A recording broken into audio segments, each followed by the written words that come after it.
ধনী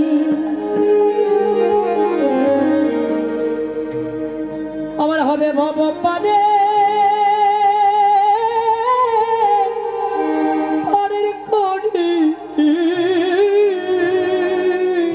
যেদিন আমার নিদান কালে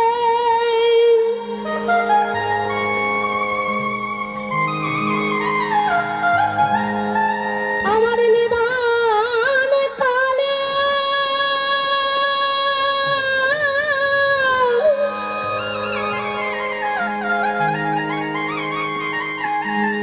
আমার নিদান কালে আমার বাঁশি বেজে উঠিবে গোবিন্দ সেদিনে যেন কাঙাল বলে ওরে কাঙাল বলে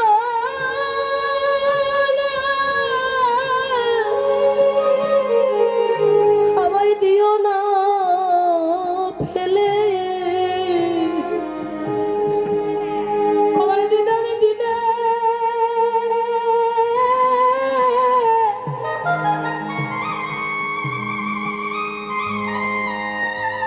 আমার বাঁশি বেজে উঠিবে এদের নিদানে কালে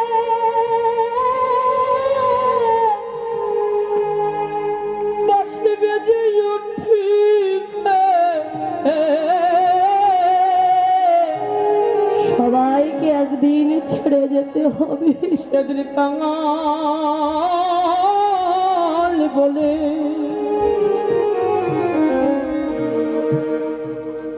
আমায় দিও না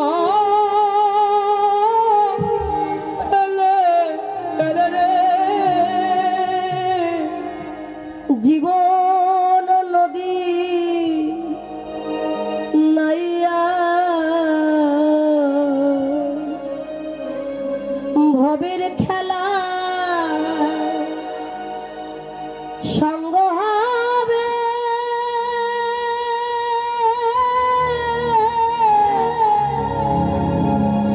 হাওয়াই নিয়ে পার করিয়া রে আমার জীবন নদী নাইয়া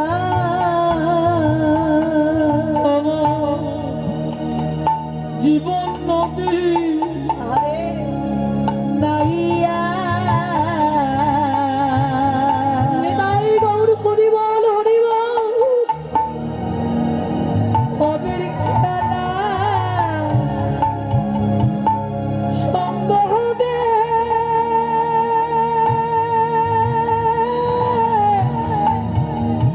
প্রিয় পাঠ করিয়া রে আমার জীবন নদী নাইয়া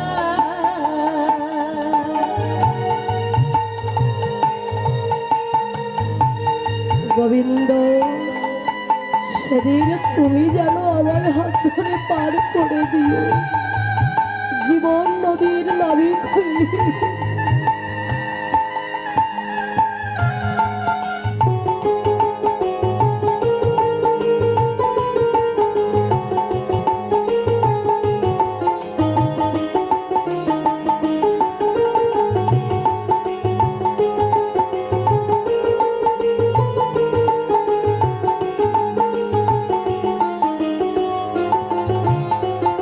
সুজন রে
আর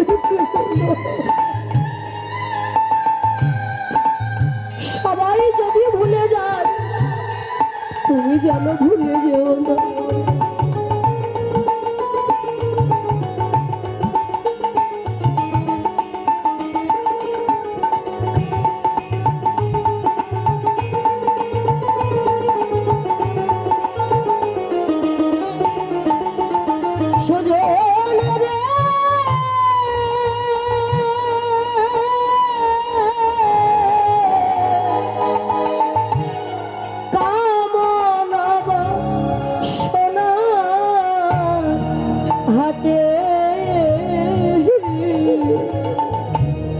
বেঁধেছিলাম বাসা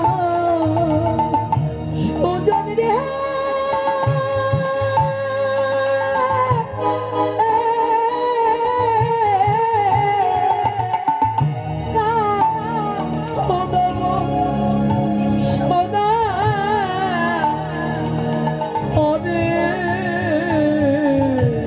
বেঁধেছিলাম বেঁধেছিলাম বাসা আমি বন্ধি ছিলাম মায়ার কোলে,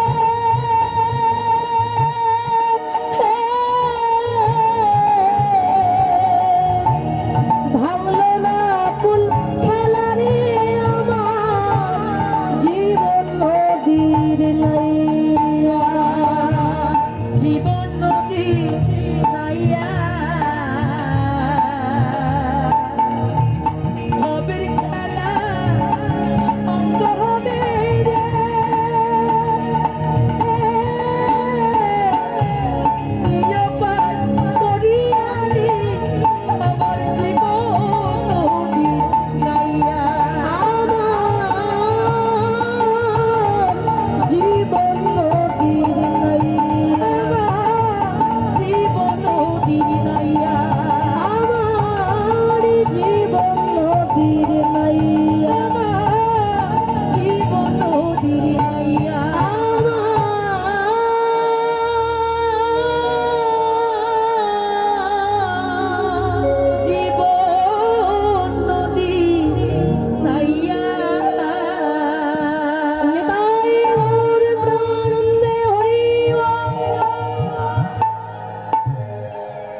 ছেলেটিকে ডেকে বলে, খোকার ঘরে যাব না বাবা, সেদিন শেষবারের মতো আমার কর্ণমূলে একটু কৃষ্ণ নাম শ্রবণ করিয়ে দিস বাবা। তাই আজ বলরাম দাদা বলে, কানাই তুই যখন পিতা মাতাকে বলবি না তোর যজ্ঞে আমি থাকবো না, আমি চলে যাচ্ছি। তা কৃষ্ণচন্দ্র একটা নিমন্ত্রণ পত্র লিখে নারদমণিকে ডেকে বললেন, নারদ যাও তুমি পিতা মাতাকেও নিমন্ত্রণ করো, যাও আগে যাও। তাহলে নিমন্ত্রণ পত্র নিয়ে নারদমণি যাচ্ছেন। একটা যজ্ঞে সর্বপ্রথম নিমন্ত্রণ করতে হয় বৈষ্ণবকে। তাহলে বৈষ্ণবগণের মধ্যে শ্রেষ্ঠ কে বাবা? একটু আগে বলেছিলাম শ্মশানবাসী বাবা ভোলানাথ। তাহলে ভোলানাথ থাকেন কোথায়? ও কোথায় থাকেন মা ভোলানাথ? শ্মশানে তো থাকেন, আরেকটা স্থান আছে না তার, কৈলাস। তাহলে বাবা কৈলাসে যেতে গেলে নারদমণি যদি হেঁটে যায় সারা দিন লেগে যাবে, কেবল একদিনই পৌঁছাতে পারবেন।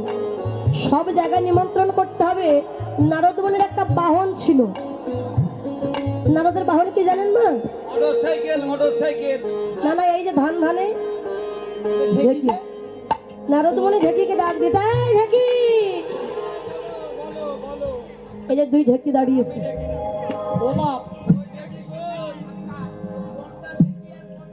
এই ঢেকি, ও ঢেকি, চল আমরা নিমন্ত্রণ করতে যাই। ও বাবা ঢেকি রে, চল না ঢেকি কৈলাসেতে যাই। তাই হরি চল না ঢেকি কৈলাসেতে যাই। ও বাবা ঢেকি রে, চল না ঢেকি কৈলাসেতে যাই। আরে কৈলাসেতে গিয়ে যেন কৈলাস পথে দেখা পাই। চল না ঢেকি কৈলাসেতে যাই। ও ঢেকি রে,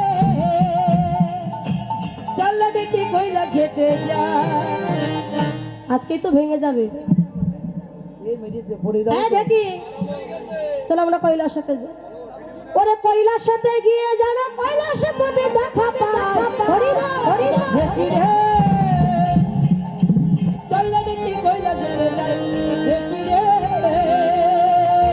চলে দেখি কৈলাসে যাই। কৈলাসতে গেছেন ভোলা নয়, দেবর্ষি নারদ। ভোলানাথের জয়। গিয়ে জয় দিছি, জয় বাবা ভোলানাথ, জয় মামা। ও ও ভাগ্নে মামাকে বলে তুই দম দেছে ওই সময় ভাইনি দেখি মামা সবে দম দেছে। মামা এমন সময় মা পার্বতী বাহির এসেছে। কিরে কে? বাবা নারদ। মামি মামা, আমার ওই মামা কই মামি? যেখানে থাকে সেখানে আছে। তা পার্বতী বলছে কেন বাবা, তুই কি জানিস না তোর মামা যেখানে থাকে? ওই শ্মশান, জায়গায়। এখানে শ্মশানটা কোন দিকে? ওই সামনে সামনে ওখানে। বলে কেন আর বলো না, ওই যে যেখানে থাকে শ্মশানবাসী। ওই ভাঙা জায়গায় নিরিবিলি স্থানে। নারদমণি চিন্তা করছে, এসেছি যখন একেবারে খালি মুখে গেলে ভালো লাগে না। আমার নাম তো নারদ, আমার কথা না হয় রোদ, না রোদ না হবে রোদ। আচ্ছা ও মামি, হ্যাঁ মামার সঙ্গে না একটু দরকার আছে। তা ঠিক আছে, তোর মামা আছে, যা। মামি যাবো তো বটে, হ্যাঁ তা একটা কথা বলবো।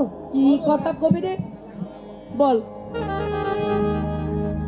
মামা কি তোমাকে ভালোবাসে? মামা আমাকে খুব ভালো মামা খুব ভালোবাসে খুব ভালোবাসি। হেবি ভালোবাসে, অনেক ভালোবাসে, সুন্দর ভালোবাসে, অনেক ভালোবাসে। বলছে হ্যাঁ তোর মামা তো ভালোবাসবে। বাঁচবে না কেন? নারদমণি বলছে আমার তো মনে হয় তোমাকে ভালোই বাসে না। কেন কেন? নারদ? না, যে যাকে ভালোবাসে তার মনের কথা সব তাকে উজাড় করে বলে। তা মামা কি মনের কথা তোমাকে উজাড় করে সব বলে? বলে হ্যাঁ, বলবে না তো কি, সব বলে। সব কিছু বলে। আচ্ছা সব তো বলেছে, হ্যাঁ তার যে শ্মশানে বসে থাকে মামা, হ্যাঁ মামা।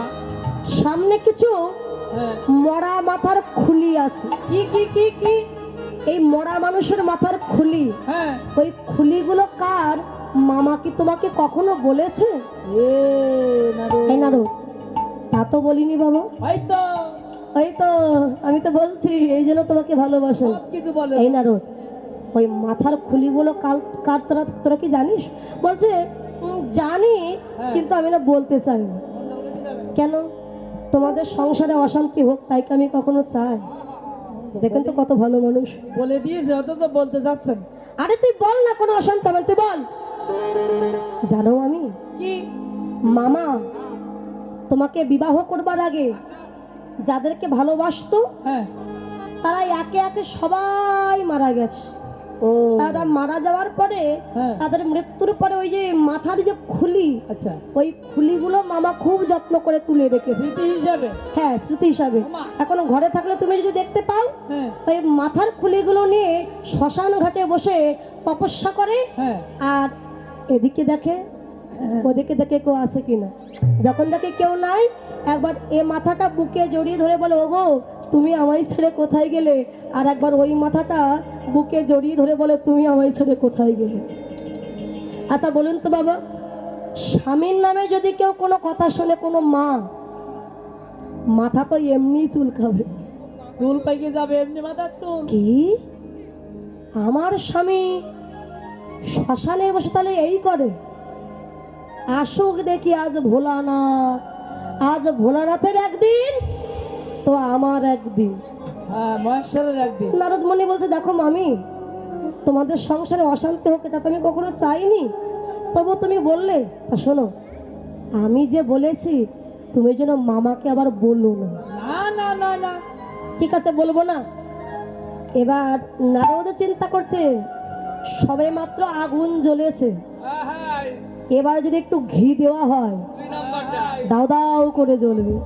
মানে সবে মাত্র মামি রেগে গেছে, এই সময় যদি মামাকে পাঠিয়ে দেওয়া হয় মজাটা বেশি হবে।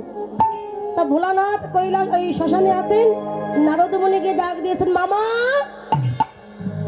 ও মামা। কিরে বাবা নারদ, ও মামা, মামি তোমাকে এক্ষুনি ঘরে যেতে বলেছে। এই কোনো কথা নেই বার্তা নেই, এক্ষুনি ঘরে যেতে বলেছে মানে আমিও তো জানি না তোমাকে যেতে বলেছে, এই খবরটা পাঠাতে বলো, তা আমি এসেছি বলতে। আসলে যাওয়ার আগে একটা শুভ সংবাদ আছে। কি শুভ সংবাদ? না যার লাগি তুমি শ্মশানে বসে দিবানিশি কৃষ্ণ বলে কাঁদছো, সেই কৃষ্ণচন্দ্র প্রভাস নদীর কূলে যজ্ঞ করছেন, আর ওই যজ্ঞে প্রধান বৈষ্ণব হিসাবে তোমাকে নিমন্ত্রণ করতে আমাকে পাঠিয়েছে, তাই আমি এসেছি। এই নাম নিমন্ত্রণ পত্র। নিমন্ত্রণ পত্র পেয়ে আনন্দে ভোলা নাচিতে লাগিল, হরি বল। লাগিল নাচিতে লাগিল, ভোলা নাচিতে লাগিল, প্রভুর যজ্ঞে যাবে বলে নাচিতে লাগিল। প্রভুর যোগে যাবে বলে নাচিতে লাগিল। নৃত্য করছে আনন্দে। এখন নৃত্য করতে করতে ঘরে যাচ্ছে, দেখি ওই যে পার্বতী দাঁড়িয়ে আছে। কেমন করে আসুক দেখি আজ ভোলানাথ। ভোলানাথ তো নৃত্য করতে করতে আসছে, সং করছে। আর পার্বতী দেখবেন যদি কেউ রেগে যায় তার সামনে একটু রং ঢং করবে না, আরো বেশি রেগে যায়। তা পার্বতী তো রেগে দাঁড়িয়ে আছে, এমন সময় ভোলানাথ রং ঢং মানে নৃত্য করতে করতে আসছে।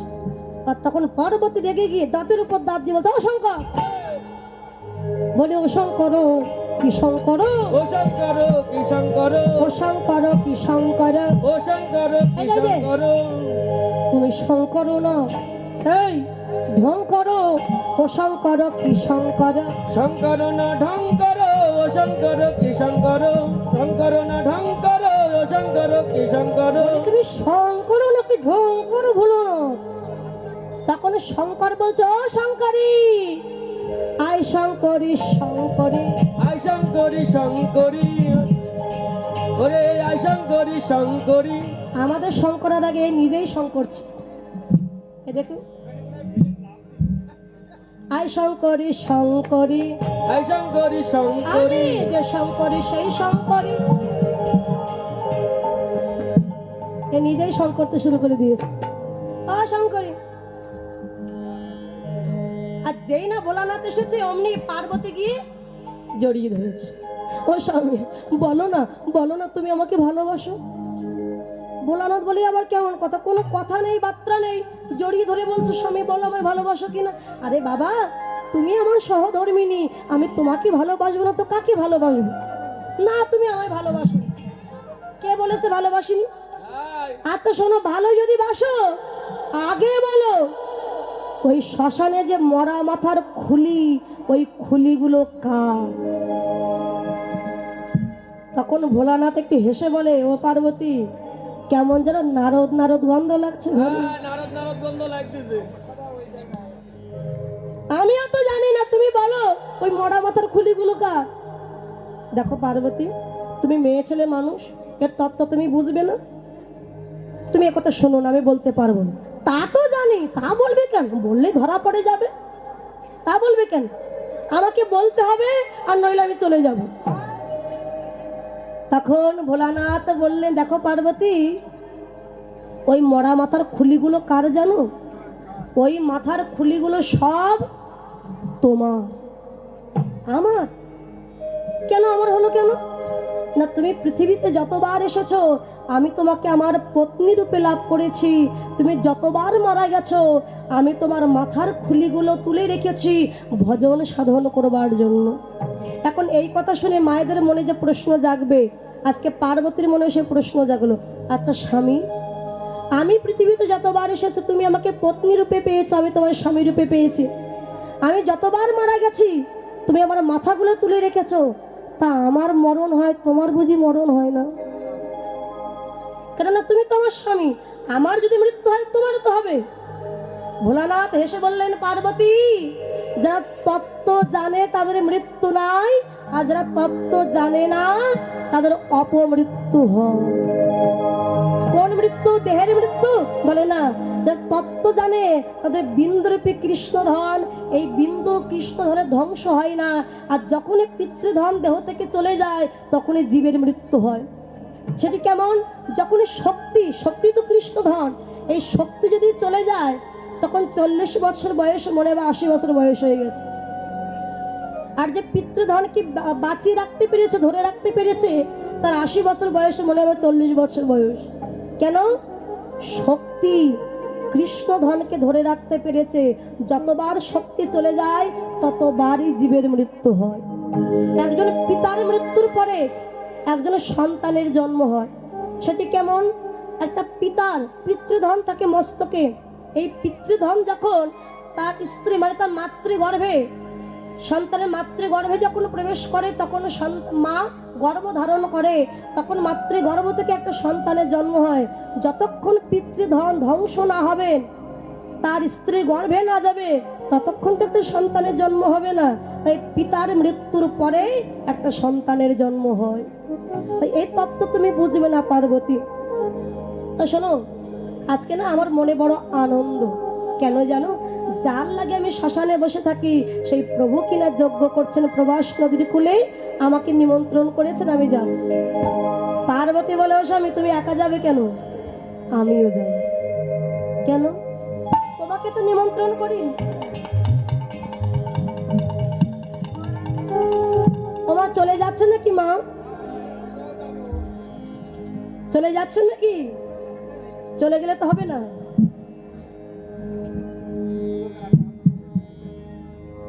রাধা গোবিন্দের মিলন করতে হবে, তারপরে ঘরে যেতে হবে, নইলে ঘরে গেলেও কিন্তু মিলন হবে না, শুধু ঝগড়া হবে।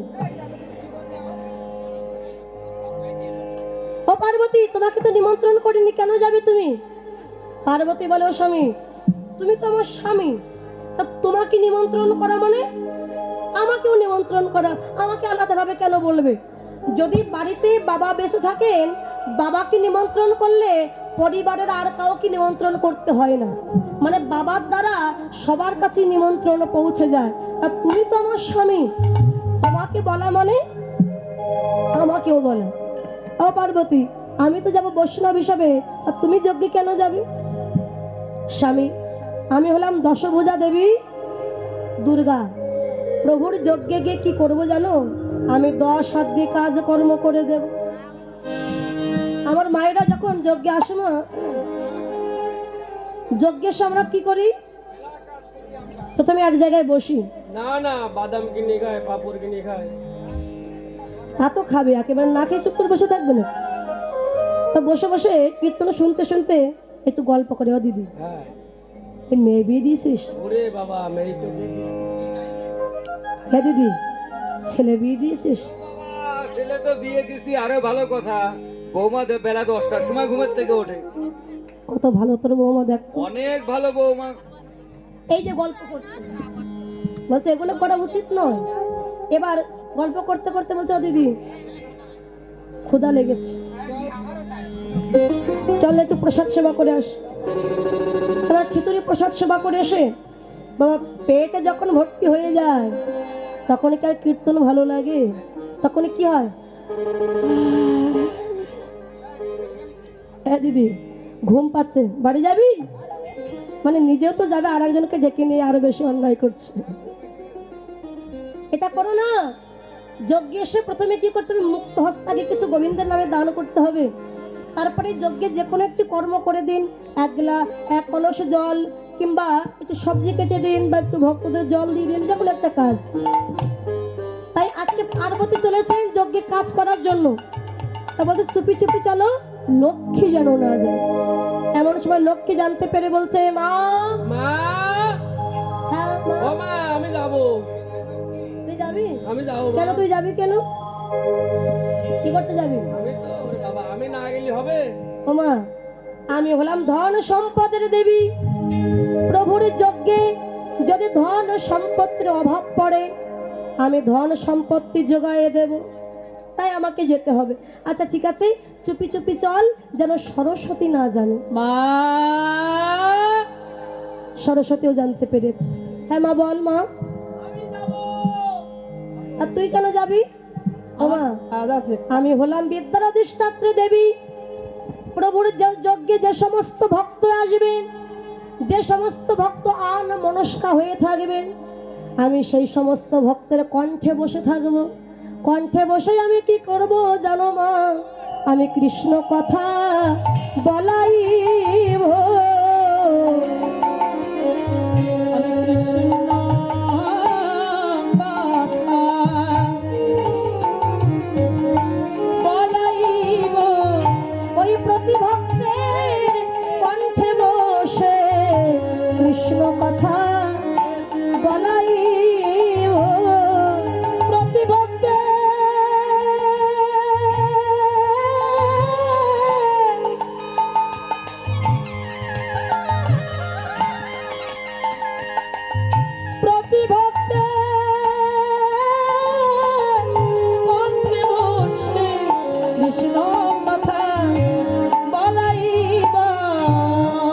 চল চল চুপি চুপি চল, যেন কার্তিকে না জানে।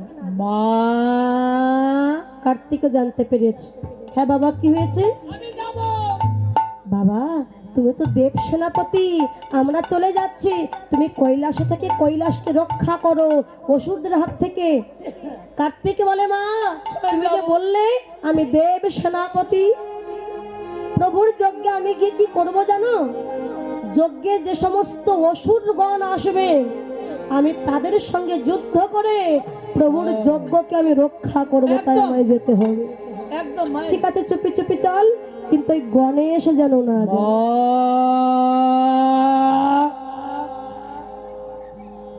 এত মশা। মা আমি যাব। এই, তুই কেন যাবি? আমি যাব কাজ আছে। তোরে কুলোর মতো কান আর মূলোর মতো দাঁত দেখে প্রভুর যজ্ঞে যে সমস্ত ভক্তরা আসবে ভয়ে পালিয়ে যায়। তাও যাব। গণেশ বলে, মা তুমি কি জানো না আমি হলাম সিদ্ধিদাতা গণেশ। প্রভুর যজ্ঞে কত টাকা আয় হলো, কত টাকা ব্যয় হলো, আমি বসে বসে হিসাব নিকাশ করব। আর একটা কাজ আমি করব কি জানো?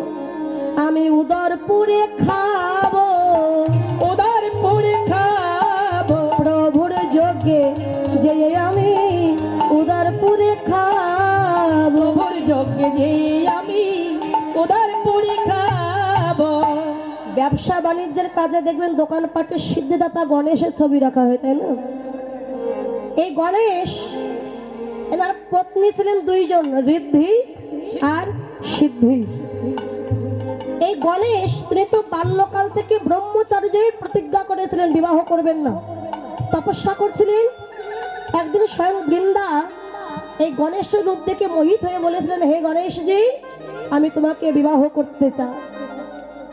গণেশ বলেছিলেন, দেখো আমি ব্রহ্মচার্য ব্রত নিয়েছি, আমি বিবাহ করতে পারবো না। বারবার যখন বিবাহের প্রস্তাব দিতে লাগলেন, এই গণেশ তখন প্রধান্বিত হয়ে বৃন্দাকে অভিশাপ দিয়েছিলেন, তুলসীকে অভিশাপ দিয়েছিলেন। এই বৃন্দাই তো তুলসী। শোনো, বারবার বারণ করা সত্ত্বেও যখন তুমি বিবাহের প্রস্তাব দিচ্ছ আমায়, আমি তোমাকে অভিশাপ দিলাম, তোমার দৈত্য স্বামী হবে।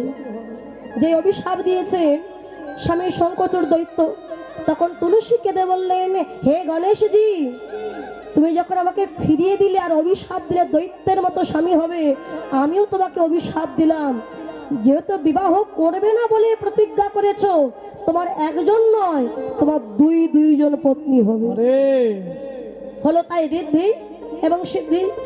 এবার গণেশ যখন বসে থাকেন দুই পাশে দুই পত্নী, যখন ঋদ্ধির দিকে তাকায়, সিদ্ধি বলে, এই যে আমি কি করলাম, আমার দিকে তাকাও। ও মা, সতীনের জ্বালা তো কি বুঝতে পারছেন, তাই না? স্বামী যখন এদিকে তাকায়, এদিকে সিদ্ধি বলে আমার দিকে তাকাও। আর যখন সিদ্ধির দিকে তাকায়, ঋদ্ধি বলে আমার দিকে তাকাও। গণেশের যে সুর, ডান পাশে থাকে ঋদ্ধি, বাম পাশে থাকে সিদ্ধি। যখন ডান দিকে সুরটা ঘোরে, এটাকে বলা হয় ঋদ্ধিদাতা গণেশ। আর যখন সুরটা বাম দিকে ঘোরে, এটা হচ্ছে সিদ্ধিদাতা গণেশ। ঘরে যে গণেশের মূর্তি রাখা হয়, ওই গণেশের মূর্তি সিদ্ধিদাতা নয়। ডান দিকে যে সুর, এটা হচ্ছে লক্ষ্মীর প্রতীক, মানে ঋদ্ধি লক্ষ্মীর প্রতীক। এই প্রতীক অর্থাৎ এই মূর্তি আপনি ঘরে রাখতে পারবেন। আর যেটা বাম দিকে ঘুরে আছে, এটিকে হচ্ছে সিদ্ধিদাতা গণেশ বলে। এই মূর্তি আপনারা ব্যবসা বাণিজ্যের কাজে দোকানপাটে রাখতে পারবেন। তাই বলে আমি হিসাব নিকাশ করবো আর বসে বসে উদরপুরে খাবো। ঠিক আছে, চল তাহলে। এখন নিমন্ত্রণ পত্র পেয়েছে আর কে কে? ব্রহ্মা, ইন্দ্র, চন্দ্র, অরুণ, বরুণ সবাই পেয়েছে, সবাইকে নিমন্ত্রণ করলো। নিমন্ত্রণ পত্র পেয়ে ব্রহ্মা নাচিছে, মহেশ্বর নাচিছে, ব্রহ্মা নাচিছে, মহেশ্বর নাচিছে, ব্রহ্মা নাচিছে, মহেশ্বর নাচিছে, আনন্দে বিভোর হয়ে ব্রহ্মা নাচিছে, ওই ব্রহ্মা নাচিছে, মহেশ্বর নাচিছে, আনন্দে বিভোর হয়ে। আরে ডাকিনী নাচিছে, যোগিনী নাচিছে, ডাকিনী নাচিছে, ডাকিনী নাচিছে, যোগিনী ওরে নাচিছে, তাতা থইয়া থইয়া করে, তাতা থইয়া থইয়া করে, ডাকিনী নাচিছে, যোগিনী নাচিছে, কাটা থইয়া থইয়া হরে, কাটা থইয়া থইয়া করে। তারাই আনন্দেতে নৃত্য করে, আনন্দিতে নৃত্য করে, বলি প্রভুর যজ্ঞে যাবে বলে আনন্দেতে নৃত্য করে, প্রভুর যজ্ঞে যাবে বলে তারাই আনন্দেতে নৃত্য করে, প্রভু যজ্ঞে যাবে বলে আনন্দিতে নৃত্য করে, প্রভু যজ্ঞে যাবে বলে আনন্দিতে নৃত্য করে। তাতা থইয়া থইয়া বলি রে, তাতা থইয়া থইয়া বলে। এবার দেবর্ষি নারদ নিমন্ত্রণ করার জন্য বৃন্দাবনে প্রবেশ করেছে। কেননা সব জায়গায় ডাকিনী, যোগিনী, দেবলোক,